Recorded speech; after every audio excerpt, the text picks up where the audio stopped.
Hey everyone, and welcome to today's session. This is the Four Pillars of Post, Part 3. We've already had editing and sound. This is going to be visual enhancements with our friend Justin Joseph Hall of Quatre-Vents. He is a phenomenal post-production specialist who has worked with companies like NBCUniversal, Nat Geo, MLB, and HBO on various projects. We're so lucky to have him back to walk us through visual enhancements. Welcome, Justin. Thank you very much. It's always fun to be a catalyst. And it's so great to have you here. We have been communicating with you now that you've recently moved or established Quatre-Vents in Minnesota, and you also have Mhm. Fourwind Films in New York. And I just wanted to make sure that everybody knew that you are also worldwide in that regard.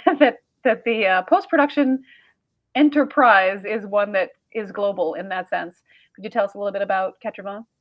Yeah, Quatre-Vents is basically we split my company Fourwind Films. I split the post production end of it um, to Minnesota for the tax incentives that you find there in the upper Midwest Film Office, UMFO. If you want to check them out, you can find out more about that. But we moved in a region that where three different tax incentives overlap. And I actually found out about these incentives at Catalyst Film Festival or the Content Festival. And so my friend and I, who have been working in post production for downtown community television in New York, we're both from the Midwest, and we decided to open up a studio in the region to take advantage of those tax incentives. Not for us necessarily, but for our clients. So Absolutely. yeah. Such a smart move because I know there's a lot of work that is heading out that way and it's starting to grow, which is a very exciting time for us at Catalyst to be part of, and all the work that the Upper Midwest Film Office is doing. It's so exciting to see that all come together. So I'm excited to hear more about what you all are up to. But let's dive into part 3, visual enhancements of our post-production process. Yes. Okay. So, just to start off again, you know that we'll have some tips and tricks along the way in order to make whatever you're doing more easy the next time that you do them. What do we mean by visual enhancements? Um, uh, no, that's not a euphemism. It's we're talking about animation, color, and visual effects. So, and anything that's done to enhance the live action video that you might already have or create it from scratch. I just kind of wanted something to encompass all of those different things together. Um, so, I guess just to jump in, this is the part of filmmaking that can cost a lot, and it's very surprising how much it costs. The main reason is a lot of the knowledge that you do here is very niche and very technical. There's not a lot of people who get into film that want to do detailed, fine frame by frame work or uh, match colors. That's not what you first think about when you love going to the cinema and telling stories, but it's a huge integral part of making a story feel complete and really giving it that Hollywood feel a lot of times, or a finished, polished look. So, I really personally, I do. I'm a colorist. I color a lot of independent shorts, and I've done some coloring for HBO and different things, small stuff here or there. Um, and then I post produced a lot of the visual effects and different animations. So I guess where to start is the same place that we start almost everywhere in post. Before you begin shooting in pre-production, you have to communicate, and this goes especially for visual effects because it's such a niche, specific thing. Um, there's a lot of films that have visual effects. You can use it for many different reasons. There can be magic, that you can see. That those are going to be visual effects. You can be painting out um, things that are really boring, like painting out. I'm just going to say a brand because I'll just say a brand. Painting out a brand's logo in the background. A lot of times you have to do that, and doing that when the camera's moving is difficult. And again, nobody got into the business wanting to do that. So you got to pay for that kind of stuff, and sometimes it's necessary in order to get the location that you want. Um, so with all of these things, no matter what it is, it's a lot easier to do visual effects and post-production and let's say something fancier like a Marvel movie, if you're communicating with your visual effects department before the shoot, sometimes having people on set during the shoot is very helpful. And sometimes they'll tell you things that you might not even think of if you bring them into the conversation. One time we were having a green screen on an iPad and asking whether it's better to put a green piece of paper on top or to do it via the screen. And that can vary a lot depending on the artist. Some artists prefer one or the other, but putting something on top means it's not actually the screen, but using the screen means that you might have a green light emitting from it. So even small little visual effects like that, it's important to talk to people. And there's many ways to solve these kind of problems in post-production or like visual effects.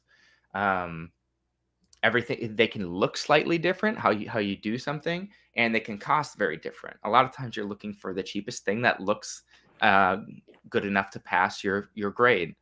In general, a lot of people suggest if you can do it live action, if you do not have to do if you can do a practical effect versus a computer graphics effect, a lot of times that's going to look more real, because one of the main reasons is because spatially it's interacting with the space and the lens that you have naturally. And even if you record that, matching lighting from an actual space is very difficult in post-production. It's a lot easier to create an animation in a 3D world from scratch and create, or even to 2D world and create lighting from that as all of that matches. But to match two separate lightings like setups from two separate mediums, it's very difficult to make things look real. And that's almost the number one thing that makes you think a visual effect isn't working. It's a little bit off. So can I ask, has anybody ever given you their script or given you like a beat sheet of what they do before they shoot, so you can say, I don't know if you've considered this, but when you're talking about filming the TV, how's that going to go? Or when you're talking about the iPad, the telephone, when someone's reading messages, does anybody ever give you the script to identify those things, or do you have a specific set of questions that you ask to be sure that someone has thought of those moments in advance before they shoot?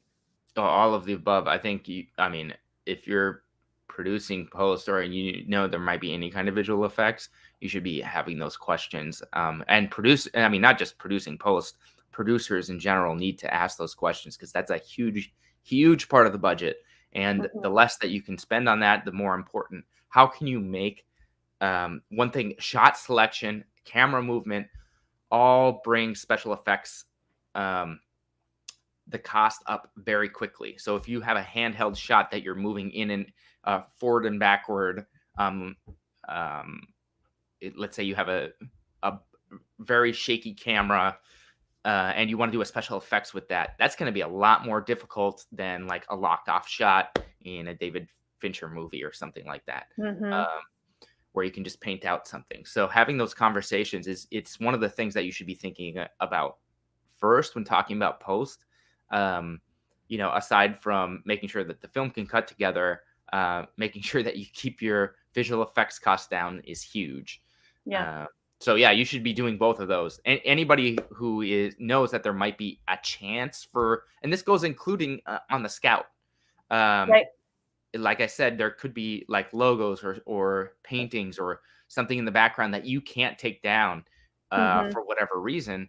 But you can have legal lawsuits that are going to cost a lot more than visual effects if you don't paint out those specific logos or whatever might be in the background.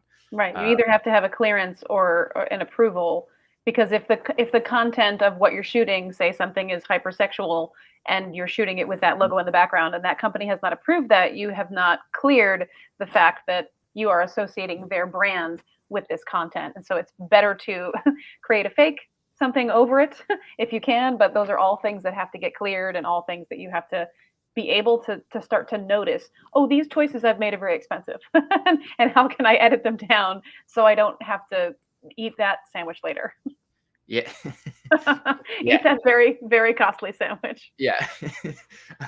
Yeah, and I think it's important to also, again, we talk a lot about pilots here, with the Catalyst Institute, because that's the first thing in getting a series made, and that's what we want to do. So obviously, you might not have to worry about those kind of things in a pilot.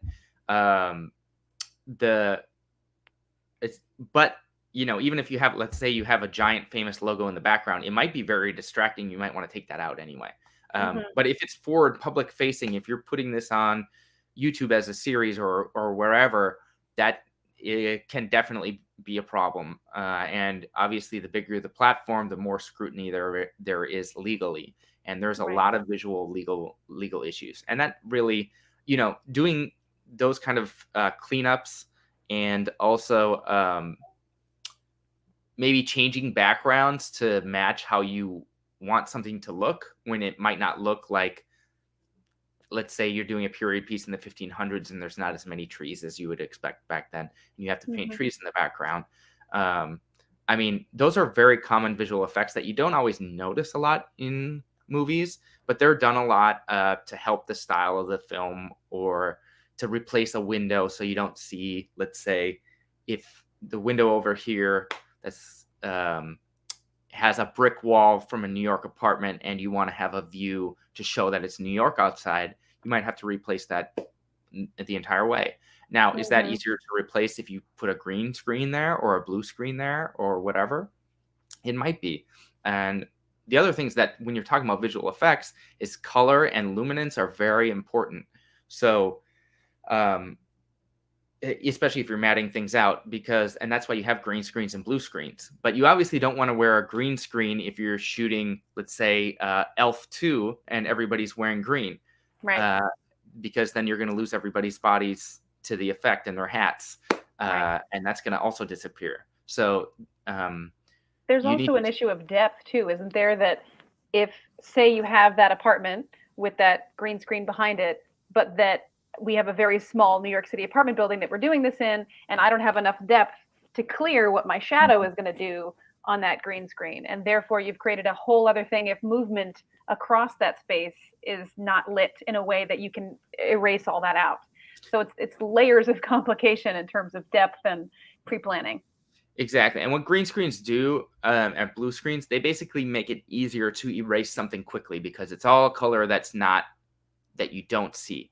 And Mm-hmm. one issue that you have when you are close together is you have to light those the green screens and blue screens very evenly, and that can take a lot of lights, and it can also cause a lot of backlight. There's also reflection off of the blue screen or green screen that can come as kind of a halo, and you'll see this if you really watch blue. You can kind of see it in, I mean, a famous movie. Now they probably did better at cleaning it up, but I know, like Birdman, the first time I watched it, I didn't see it, but then several years later, the scene where he's running through like Times Square, you can see different parts of him, Michael Keaton's Mm-hmm. character running through Times Square and it being cut out, but you can see these little halos of blue or green around people when they're in green screens. It's So almost like when now that we have it with Zoom rooms and things like that, when people change a background and so part of you disappears or part of you takes on the image of the color that's matching too much. It's all of that. That it's down to that kind of detail that we're talking. And any amount of time you spend focusing on that beforehand is going to save you time and money in the long run. yeah.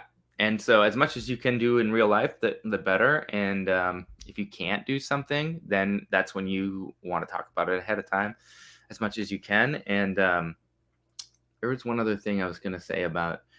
Oh, the other thing, if you have like, let's say, it's. I won't go into that. It's too. In the Whatever. weeds, as it were. That one's a bit too Yeah. far afield for the moment. So, I hear that. but yeah, basically, it's a lot of pre-planning. Helps a lot. Helps everything in post-production, and you need space to do it. You need a lot of lights. You should be talking to all departments. Obviously, production design, costume can come into play when you're talking about color and whatever's in the background. Um, so yeah, just for visual effects, I'd say that's the number one thing is get somebody who knows what they're doing. Look at their previous reels. Um, and if somebody has done something that you want that's similar, just like any other department, uh, you might want to go with somebody. Let's say I did a lightning special effects before. Have you seen other work of their lightning bolts, or have you seen somebody erase something from a drone flying over a building, and how did it look? Look at people's reels, ask for samples, and go from there. And the other thing is too, some visual effects, especially if you don't have a ton of money and can't go to a big post house, you might be hiring a freelancer.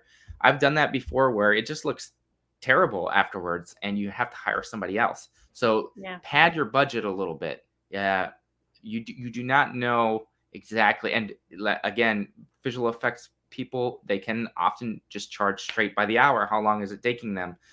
So if you need to go back for several rounds of notes, or if you have to start a shot all over and go with somebody else, then you might have to do that. Obviously, if somebody told you that they can do a visual effect and then they can't afterwards, you can. That's not really Breach. good advertising. Breach of trust. Yeah, and so you can think about payment there. But in general, if the visual effects people are doing work and they're doing what they said, uh, if it's not how you like how it looks, but they still did it, you're likely going to have to pay them at least something. Right. And it's also the kind of thing where, say, if I have my phone here and if I'm trying to hold it backwards, if you're trying to show something specific on the phone, but my thumb is going to be here and it was in there in the shot, well, then we need to know, someone needs to tell you, okay, no, you have to hold it like this so it Mhm. doesn't affect the playing space, right? You've got to Yeah, because have those conversations to know how you have to shoot it on the day. if you hold it like that, then you have to paint out the thumb in each individual frame. It's like photoshopping every frame, Yeah, and that's what they do in a lot of um, special effects houses. Is you're really just painting on every frame, but they also have to match the motion of the previous and following frame. That's why it's so technical. You have to make sure that the flow is okay, even if they can make each frame look okay individually. It can't just be like that. And right. that's the same thing with color and animation. Like the moving pictures is more complicated. Working as a whole is more complicated than just an individual frame and fixing it. Of course. So having those conversations up front, making sure you're asking any of the questions in terms of how you need to set something up or how you need to frame it. Do I need only the information around this? Can I get really tight in on the phone, or do I need to have the data around that? That Hmm. kind of stuff. But always making sure that you're padding your budget as well so that these contingencies, some of these problems, we think they might have a certain fix, but they become more complicated. And you're also vetting anybody that you're working with, making sure that hopefully they have some example of that on their reel that you are attracted to so that you already know there's a shorthand for a problem they've already fixed before, Exactly. ideally. And so you might want to ask like how much do visual effects cost? I think you can always start at around $1,000 every 10 seconds, even for just a simple effect shot. So and obviously you can shop around and do different things. A lot of times, the more money you pay, the less complicated things might be, because you're probably paying people who are worth their money. Going Yeah. to a effects house often makes it a lot easier because they have a lot of different talent that they can pull from that might have experience doing something, and they know exactly who to press for that talent. But obviously, you're paying overhead of the company that way. Um, Hmm. so, It's um, it's expensive stuff. So choose it for select moments and make sure that a bigger company is the one that's paying for your dream sci-fi fantasy. exactly, and you want to make sure that all VFX are done before you go to color as well. So make sure you're planning that doing it along with your edit. And obviously, you don't want to do extra VFX. So if you don't have a final cut, and if a scene gets cut out, you kind of want to wait until you get a picture lock to be able to do VFX. So, but that's all scheduling and things that a post supervisor will think about.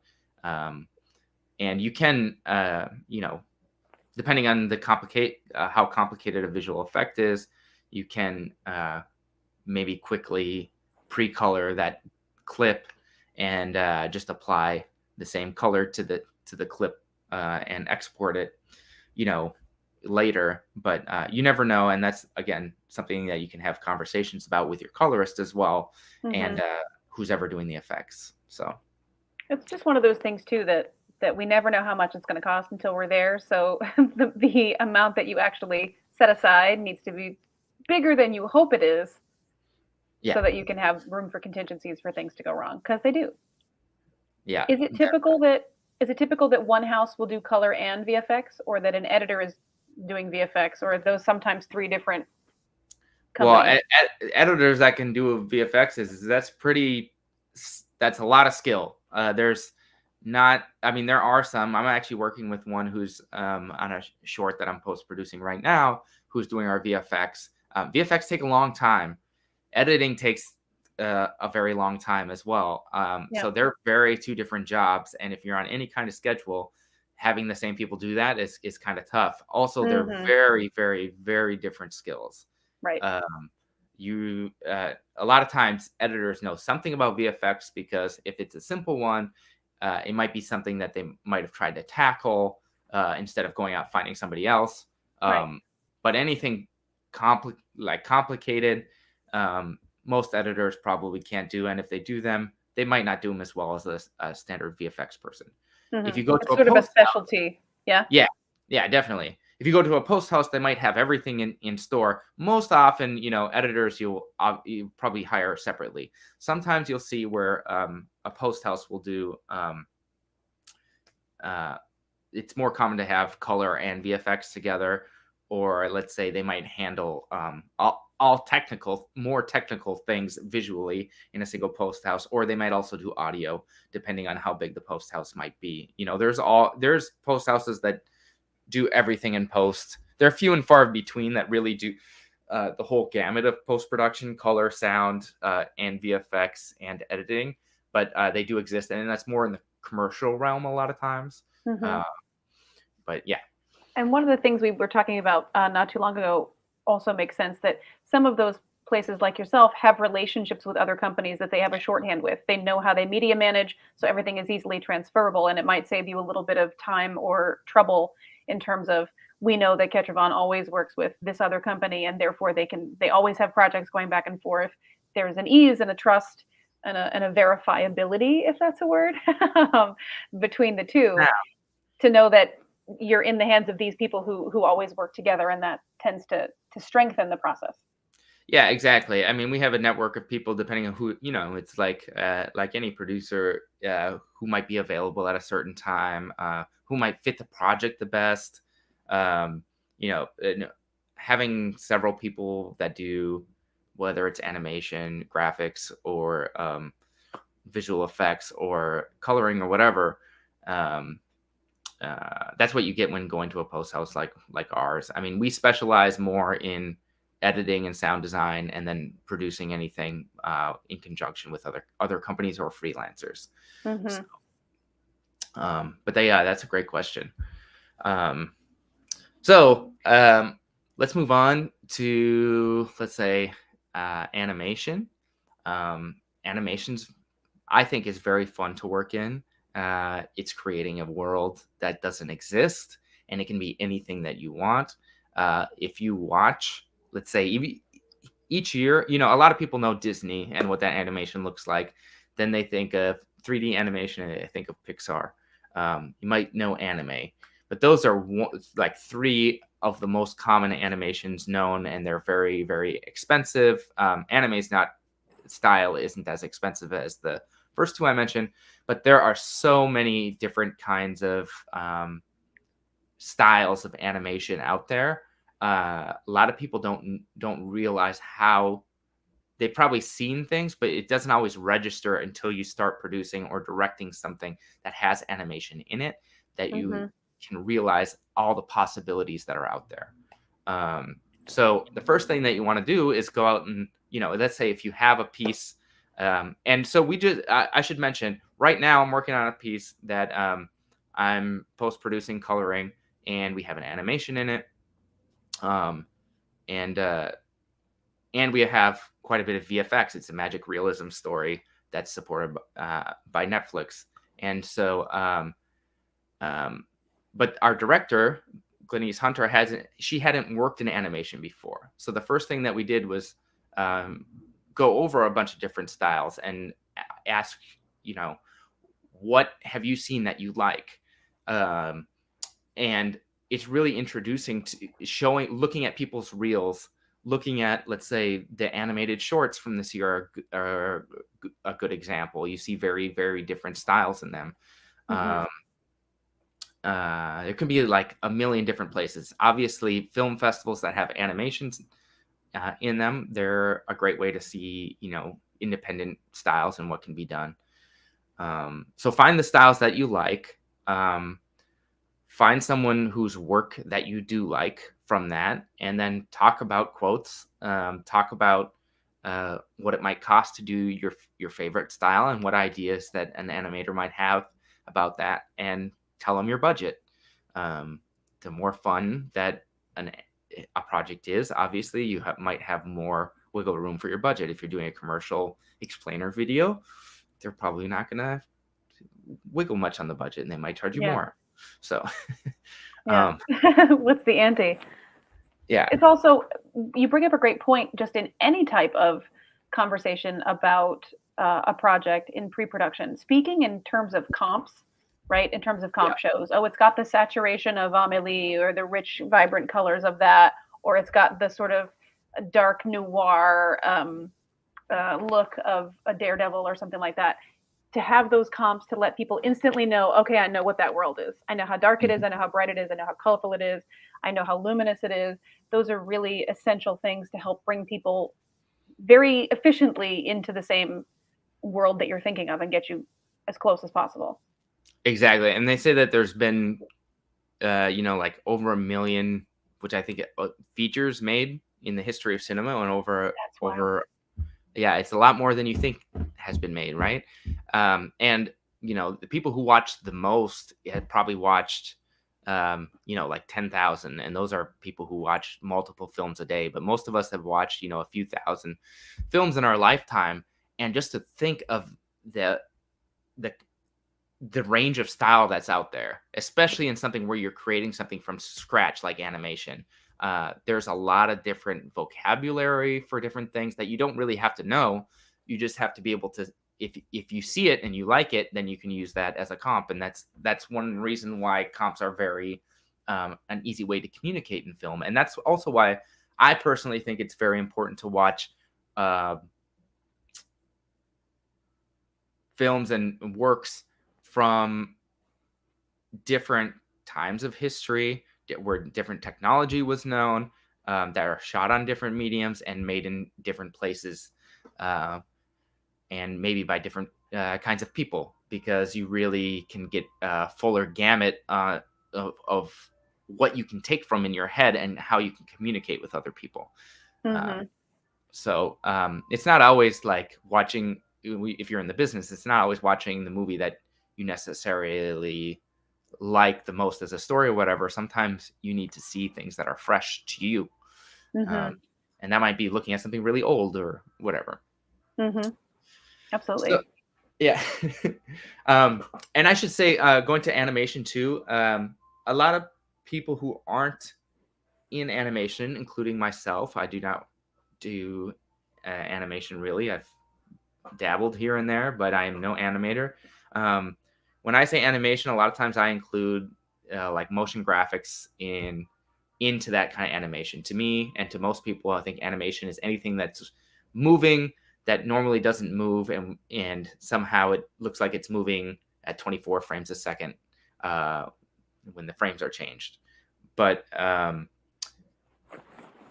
lot of times animators, when you say animation, they think traditional animation, which is much, much more expensive than something like motion graphics, which is basically, motion graphics are, you have a still image and you move that image. So you might have a still person, you might make their leg kind of move, and those are a lot cheaper to make. And that's kind of Mm-hmm. what you see if you think of commercial videos.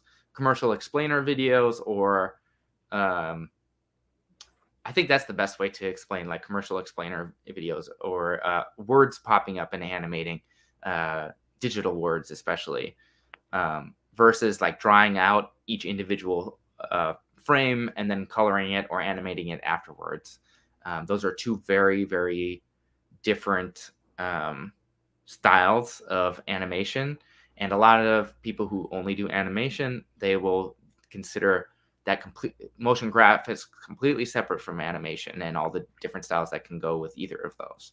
Mm-hmm. So, that's important to be aware when you're doing quotes, because it can really affect whether an animator, some animators don't do the cheaper motion graphic stuff, number one. And number two, some of them will think if you say animation, they're expecting a higher budget than you might be expecting, even though you're using cheaper comps or something. So Right. the That's clearer important. Your vision, the more accurate the first pass will be, right? Yeah. And hopefully the quicker you can receive it, but that's not always the case. If everybody's honest and everybody knows their business, then it might be very accurate from the beginning in terms of the timeline, but getting the result as close as you want the first time around always comes down to the clarity of your vision and how specific and how visceral and how I don't want to say elaborate, but how well articulated it is, and with comps on different levels, so everybody can jump in on that and be on the same page. Just want to mention for anybody who's watching, if you have any questions for Justin as we go through this, please feel free to drop them in the comments. And if you would like to have your name and your picture be visible to us when you ask, you can go to facebook.com/StreamYard. I think that is where you can give your permission for that. So feel free to drop those if you have any questions. Taking it on from animation, where do we go next, Justin? Well, I guess just go a little bit through the process of animation. Like you said, a lot of it's planning ahead of time, because all of the frames are hard to redo. It's more complicated. It's just as complicated, I guess, to redo something in animation as it is on set, because you're, especially if you're drawing individual frames or doing something, but you want to change the angle. Obviously, if you're on set, you have to get everybody together again, move the camera to different things, reset up the lights, and do everything.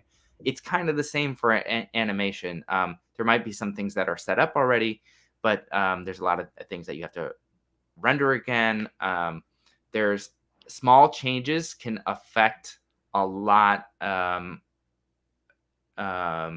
processing time and what an animator has to do. So a lot of times you'll go through and create a storyboard first. From those storyboards, you might create an animatic, which is basically a movie version of a storyboard, where you might have voices and simple drawings and played out in a video.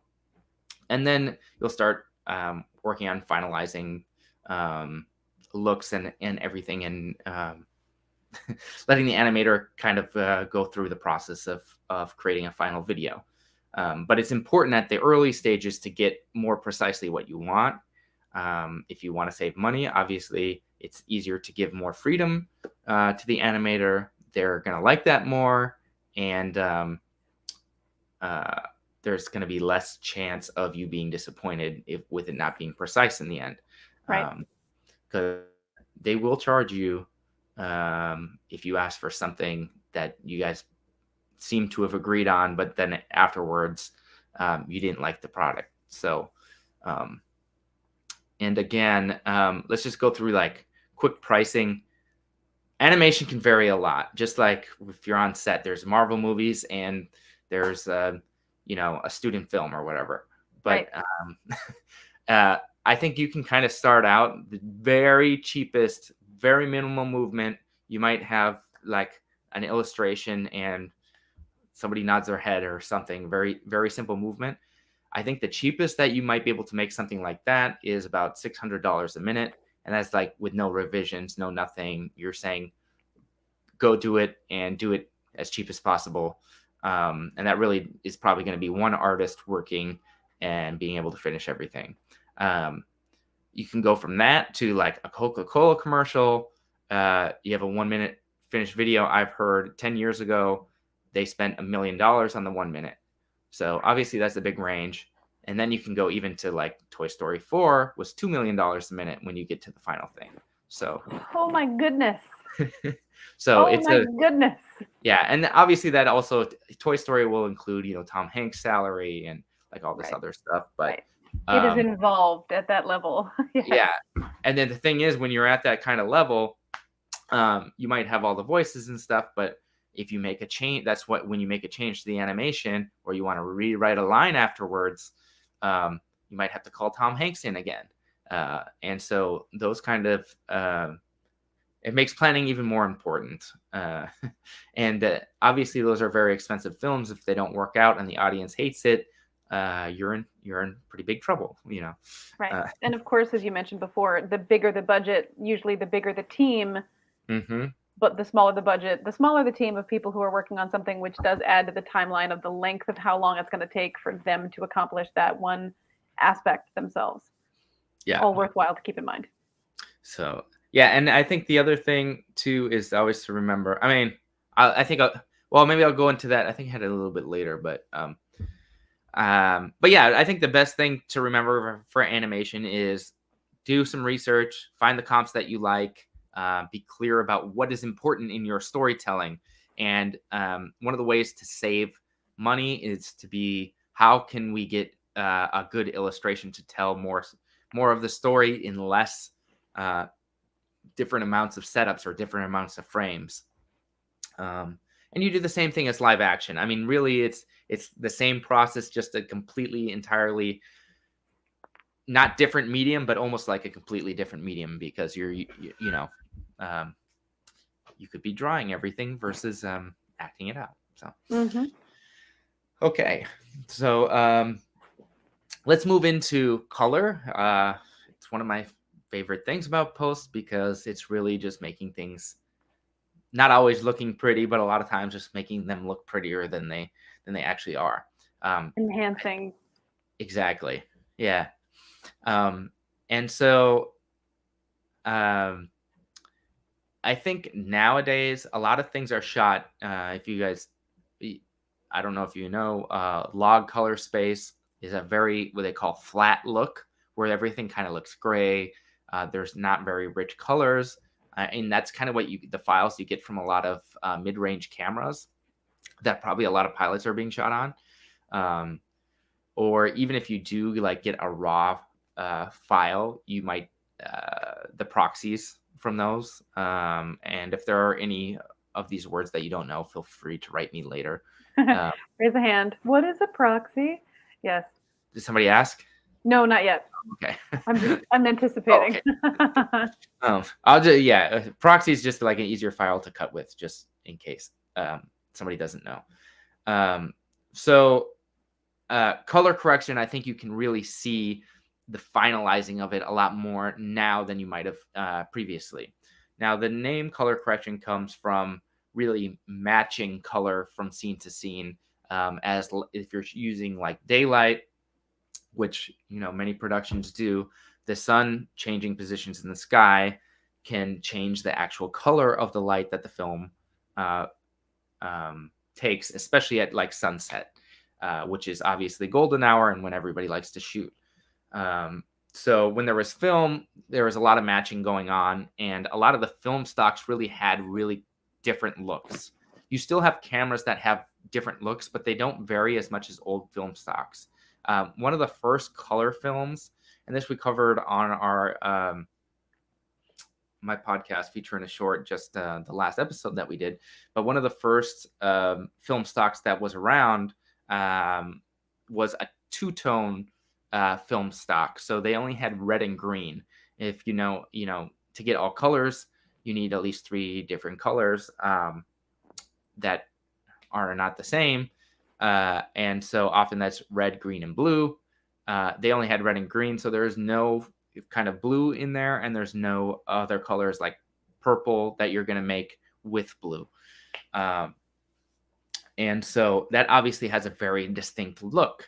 For a long time, celluloid had those very distinct looks and really limited colors that you see. You see old Technicolor films, and it can really place you. Certain colors can combinations can place you in a time in cinema from when certain film stocks were used. Mm-hmm. And so now you can kind of use those kind of different film stocks. Obviously, again, we've said there's been a million movies made over time. You've seen probably most color combinations that you can think of in the world. And so you can use those previous things that people have in their hearts from previous memories and play off of that to put in your film.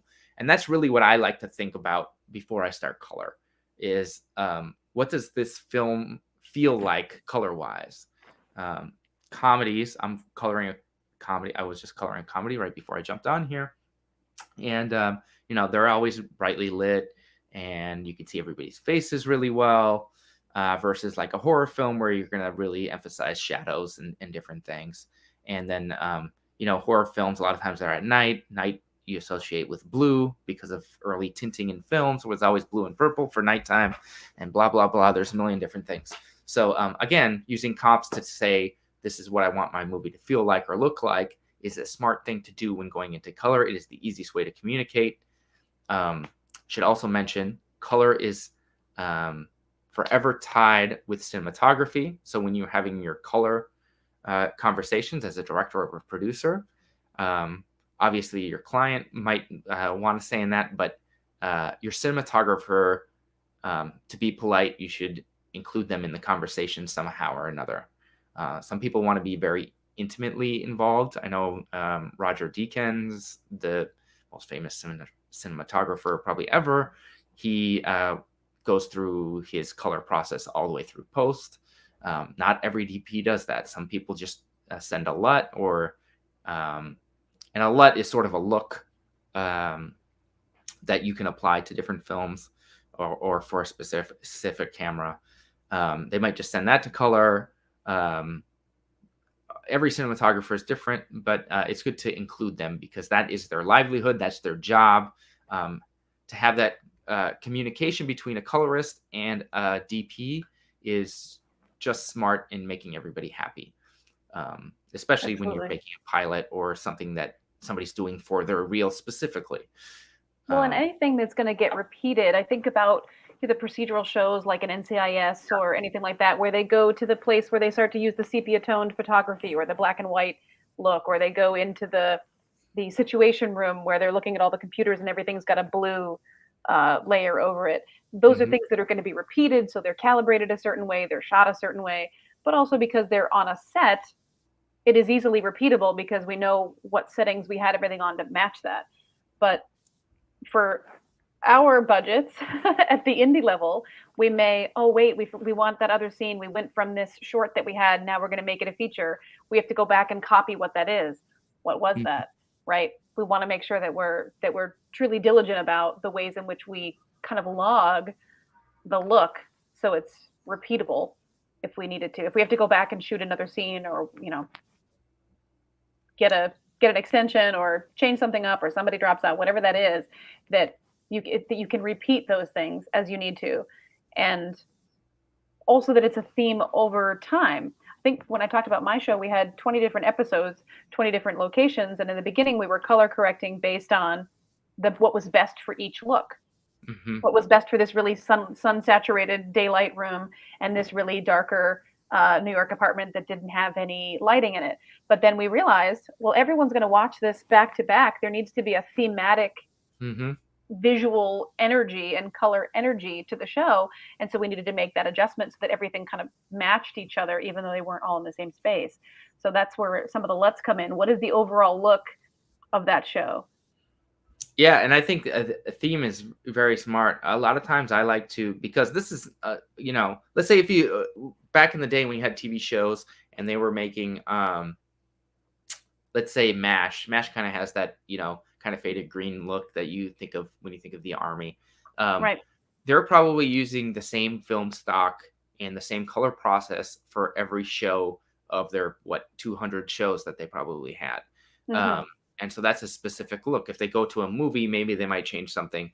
But can you imagine, going halfway through season 1 and then into season 2, and then all of a sudden you have a significantly different green to the, like it's a bluish green tint to the army clothes, you'd be like, what's going on? Why is everything different? There are some shows that do very different things. Shows like Community and Scrubs, where they have these very different episodes, where they're thematic episodes that you're maybe changing things. And that brings me to my second point, is like, if you have something in the same movie that you want to have different places that feel different, you can plan for that. But the point that I think you were making, Nikki, is you want to be consistent. So if if you go back to that bedroom of the intimate couple versus having a picnic by the lake, that if those are two very distinct different looks, that if you go back to either one of those places, you know what it's going to be next each time that you do that. Of course. And as a producer, I found that was really important too, because I was very new to talking about lighting. I went, this is the place that will let us shoot there for $400. That's where we're going. And they said, great, but we can't use any of these practical lights because our lights have this red tint and these have a neon, green tint. These aren't going to cancel each other out if you try to bring one up, because I have very dark hair. If I didn't have a hair light when I was shooting as an actor, they would say, well, then if those lights are neon and they're showing on this, if you go to turn up and adjust toward that, your hair is going to have a green tint to it because of the lighting. So I was getting this crash course in, first of all, location scouting, but also knowing in terms of the practical lighting, how that affects what gets brought up. Anything dark, if it's too dark when it's shot, when it gets bumped up, is going to get different gradient to it. Or when it's getting even darker, you're going to start to pull in other greens and fuzzy things over it that don't make any sense. I clearly, as I'm talking about it, know nothing about the specifics of what that is. It's fuzzy things. That's the technical term. But the idea is that it will downgrade the quality of the thing, right? I mean, you've got hot white light behind you, right? If that's kind of blown out, what happens when you try to adjust that? Are you going to have to selectively go in there and detail that section in editing and mask that out? Or is there a way to filter that on set so that you don't have that effect and you don't have that extra work in post later? If they wanted to make your face brighter, right, the shadow on your face brighter, but don't want to make it even hotter behind you. It's so many elements. There's a reason that it's somebody's specific skill set to only be looking at that. Yeah, and you can do a lot of things in color and really fix a lot of stuff. But a lot of times, if you're fixing, let's say if the cameras don't match and you're trying to, and that's a lot of what the job can be, is matching cameras. But the more that you have to match cameras, the less creative choices that you can make. So especially if you're making something, like it said, if you want it to be repeated in the future, you don't want to be limited because you made a mistake on the first show or the first 3 shows or something like that. Right. You want to be, you need to know what you're doing and give yourself the latitude to create, color is a supportive role in the visual medium that we're working in. And so even though it's maybe not the most important thing, it's still supporting the story, and you want to give it use the most expressiveness that you can in that when you're creating it. So you can do a lot of different things, and really the beginning part of color is really technical and matching and different things, and after that is really you can do a lot of fun things and make your film feel very unique compared to other films by making those choices, like you said, Nikki, to have an overall theme to the color that you have, by choosing those comps that you like, or doing one that a lot of people know is like a bleach bypass, or people know, you can only see red in this scene, which was famously done by Spielberg and Schindler's List. You can use color in many, many different ways. And I think the other thing to consider is, what does grain is part of color correction, is the thing that you were talking about, those fuzzy things that you get if you shoot something too dark. If you boost something, you're seeing the grain of the camera, just like you used to see film grain. Digital things also have grain, and they're mostly held in the bottom 20% of luminance. So there's obviously color that has to do with picture, and then luminance is the brightness and darkness of individual pixels on your screen. And so if you're boosting the low end up, you start seeing the sort of film grain of the digital camera, which we just call grain, or digital noise. People call it noise as well. I guess maybe that's more common. And each camera actually has sort of a different kind of noise that is associated with it. And that can be a style. A lot of times it looks more documentary-like if you're boosting light. So if you want to make it feel more gritty, I mean, people always talk about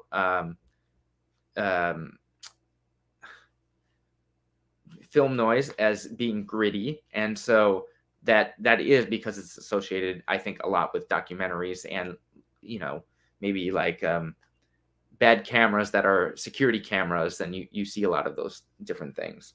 That it's intentional. But there's something too about there's depth. I mean, there's so many different aspects that we can't possibly cover in this, but there's the element of is every piece of the actor visible in the foreground? I can tweak something in the background, but I have to make sure that the camera is catching all of it, that it's not just I'm wearing a black coat and I have dark hair and we're outside and it's so dark that we're like, oh, we won't need any of that. When you go to layer on color and kind of change that, then suddenly everything will be morphed with that. So you have to make sure that enough of it is captured that, even I think right now, the shadow of my shoulders, my hair is blending into it. So if I don't have enough light to distinguish those things in the moment that the camera is capturing, we can't really separate and tweak them later because it's going to bleed. Right. Yeah. And I should say too, I think one of the big things that is important deciding when you're shooting for color is this is where the expensive camera kind of comes into play. Is my visual frozen? It did just shortly. Okay. Well, it still looks frozen here. But anyway, I'll talk. You're back. There we go. So the more expensive camera that you have, the easier it's going to be to select for color. Luminance is a lot easier to select in color and make differences. So like what you were talking about, let's say your hair is very dark. It's easy to distinguish that from your face, or if you're in front of a white wall or something. Luminance is a lot easier to select on a cheaper camera and make adjustments. Mm-hmm. Color on cheap cameras is very difficult to select because a lot of times the compression on smaller cameras combines the colors in each frame. And so each pixel is referencing the color from other points in the single frame. Why you have larger file sizes is because all of the colors for each pixel is written out in the file size. And so you can select those different colors a lot easier that way. It's a little technical, but basically what I'm saying is the more expensive the camera, the more latitude you're going to have in the coloring process. It makes a huge difference on the camera and the quality of codec that you shoot. The larger the file size, the likely the more latitude you're going to have in that coloring process. And the better it's going to work adding visual effects or changing visual effects on top of that, because you're going to have more detail. The higher the resolution, the better the visual effects, and also the wider color that you're going to get. Well, it's also why, we pivoted from into HD and are starting to do things in 4K. Things are now in 8K. People are talking about going even more beyond that because the nuance that you can capture is so incredible. But it also means the file storage is mega. And the good news is that hard drives have gone down probably in the last decade. They're probably a fourth of the price that they were previously. I mean, it's not that's not changing as fast as it used to be, but things are a lot cheaper now. The hard part is really being able to process those really big 6 and 8K files. Sorry that this visual is so glitchy, it seems. It's okay. It's very exciting. We'll fix it in post. Yeah, that's my cheap camera. This camera was $10. Don't shoot your film with it. But yes, I kind of forgot what I was talking about. But well, we were going on color correction and talking about expensive cameras, and the more you can capture, the more latitude you'll have in post. Yeah, exactly. And so it's always better to do always. I mean, I don't know why people don't always shoot the best codec that you have for the camera. A lot of people are like, "Oh, I don't want to pay. I'll just do the lower one because I don't need as many hard drives." It's so stupid because you can never ever get that quality back. Right. You cannot get that back. If you're shooting on a red camera, shoot the lowest compression and pay for the hard drives. It's however extra money afterwards. The only Right. exception right now might be you might not want to shoot in 6K or 8K because they might not be able to play back on computers. That's sort of the only limit. Make sure that you can play it back Right. on whoever you're having to work on it in post and different things. But most computers can figure out a way to do it, and you can always a lot of times you can transcode it and downsize it in order to make files that you can work with. And I know we don't have a ton of time left, so I'll try to get through. There's not that much left that I want to get through. Sure. But I think how long does it take to color? I think Great that's question. an important question. Yeah. It almost always takes, for a short film, it'll take about half a day to a day to online. For like an hour-long program or 2-hour-long program, I guess, or an hour and a half, it'll probably take 3 days to online and just get it set up to be in color. And that's really making sure, going from proxies, where the small files that you work with, back to the original raw files that you get from the camera that are these high quality large files. That's going to take about that much time. And in the end, you're going to have to do exports, depending on how you do exports. We're going to get into that next time. But that's going to at least take a day. And for longer things, it might take 1 to 3 days as well. Aside from that, estimating, making sure that you're getting the right time. The fastest a colorist can kind of work is about 1 day. They can do 20 minutes, and that's just basically matching everything, making sure everything kind of looks the same. If you do more than that, you're going to only get more enhancements. The most I would kind of go to for finishing a film is about 1 day for every 3 minutes. And that sort of allows you to go through the footage 3 different times. It's more comfortable to do about 10 minutes a day on whatever you're doing. And so, if you have enough money, I guess if you don't have any money, one day for 20 minutes kind of makes sense, plus the prep and final time.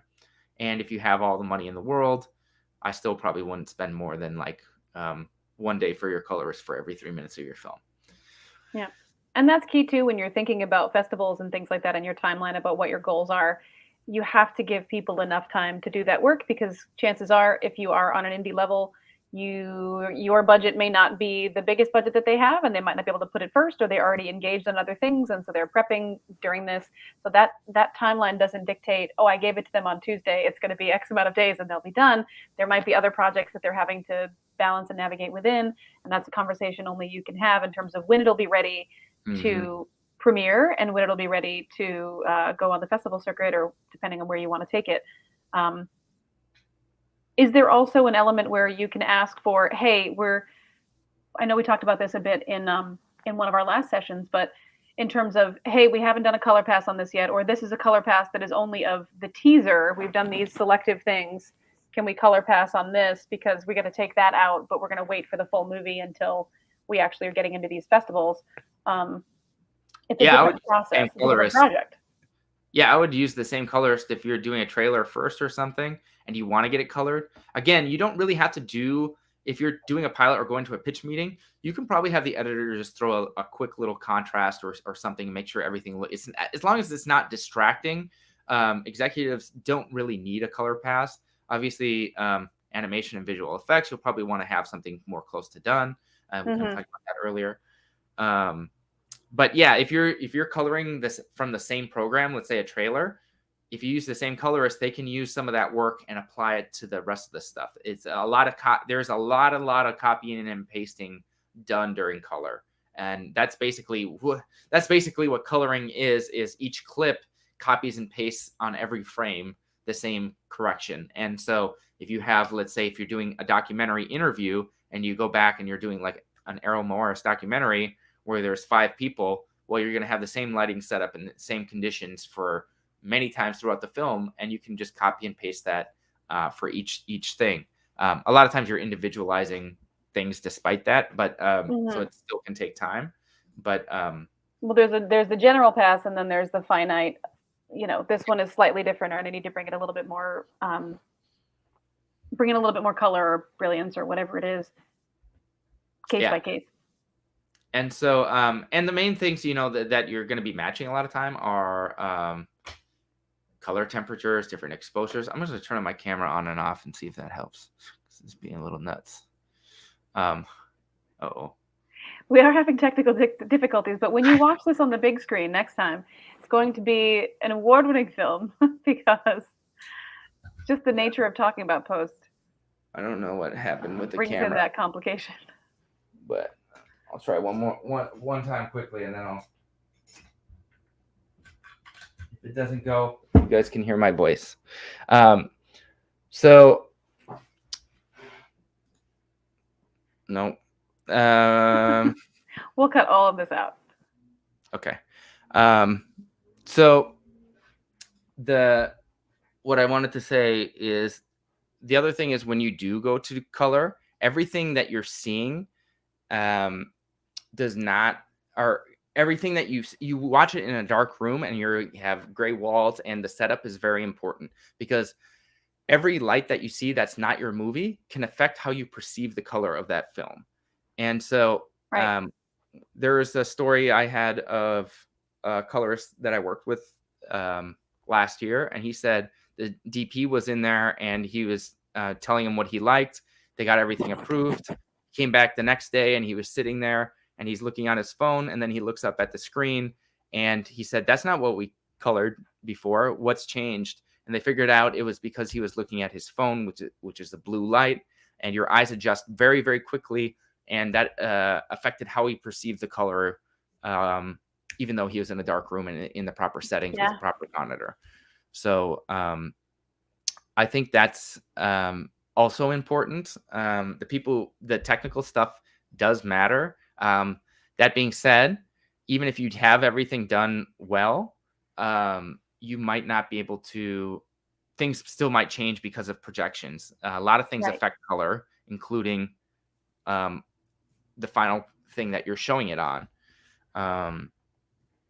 I think we mentioned that in one of our other sessions where, a DCP, if you think it's mostly going to go on the festival circuit and it's mostly going to be seen in a theater, then a theatrical cut is what you're going to want to edit toward because of the way that the light is projected. But if the light's going to be coming at you for a webisode and everything's going to be watched on social media, that's a different guideline because light is being filtered through it, correct? Yeah. And it's just, there's a lot of different ways to project. I mean, you can have an old TV, you can have digital projectors, it can be projected through a film. I mean, there's a million different ways that you can see something. Just like when we talked about audio, there's a million different speakers out there. Right. And things are much more noticeable color-wise a lot of times. There's also a thing that we won't go into too much about that's pretty technical, but it's color spaces. Currently, they're trying to, with UHD, one of the biggest things is they're increasing the color space. One reason why, like Game of Thrones, people complain that they can't see the really dark scenes is because it was colored in a larger color space, but the TVs a lot of times can't handle those things. And a lot of times those TVs also come with setups that have their own extra LUT on things to help sell TVs when they're in Best Buy or in the stores, because people like contrasty, brightly colored things. Well, those are the default settings for the television because they know they sell more TVs when you go into the store. And that means when you go home, that's still the default. And so if those are on, if you have a really dark scene and you color like that, then the people who don't know how to adjust their television might not be able to see that. And that's something that you can't control, despite it being you doing everything right and coloring it properly. Obviously, Game of Thrones folks know what they're doing. It's just a choice that they made. Right. Well, and it's also, you can tell on your laptop if you're watching it there or on your phone that you've turned the brightness all the way down because you were watching it at night versus watching it during the day, or you went from watching Game of Thrones to watching Hawaii Five-O or something that's a very bright blue, hot white kind of show, it's going to be evident on your computer that the difference in those two things where you're trying to look for the depth. Hmm. Yeah, and so I think the main thing is to know that having a proper setup for color is important, because you want to start from the right thing instead of accidentally coloring on the wrong tools, and then Right. everything is always off, shifted a certain direction, Mm-hmm. because you're compensating for the things that aren't right in the way that you when you color the film, because your eyes Mm-hmm. changed for that. Right. Um, I'll try to wrap this up quickly, but won't go too much into more. But I think the last thing that I wanted to say is combining all of these three visual enhancements. There's different ways to think about how you want to sell things. You can use things like grain from a camera to add to animation to make them feel more combined.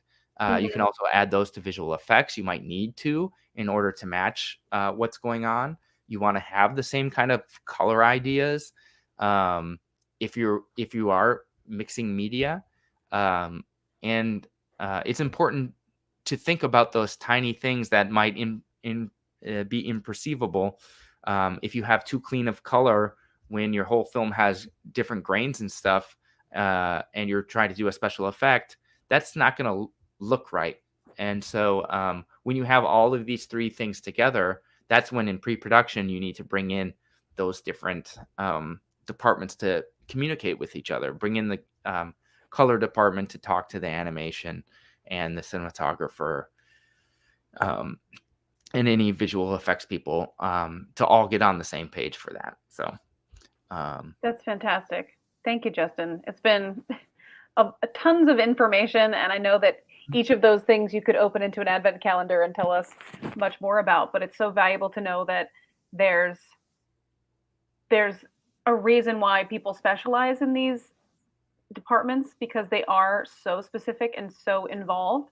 And the more that you, as a producer or a creator, filmmaker, can have those conversations up front and make sure that you're not filming a thing before you have thoroughly thought out all the places, all the pitfalls, all the timeline that you're going to need, and all of the setups that are going to help you capture what you need on the day to be able to hand that over to people and not have them have to try to fix anything or overcome any of those issues, is going to be key to the success of your project.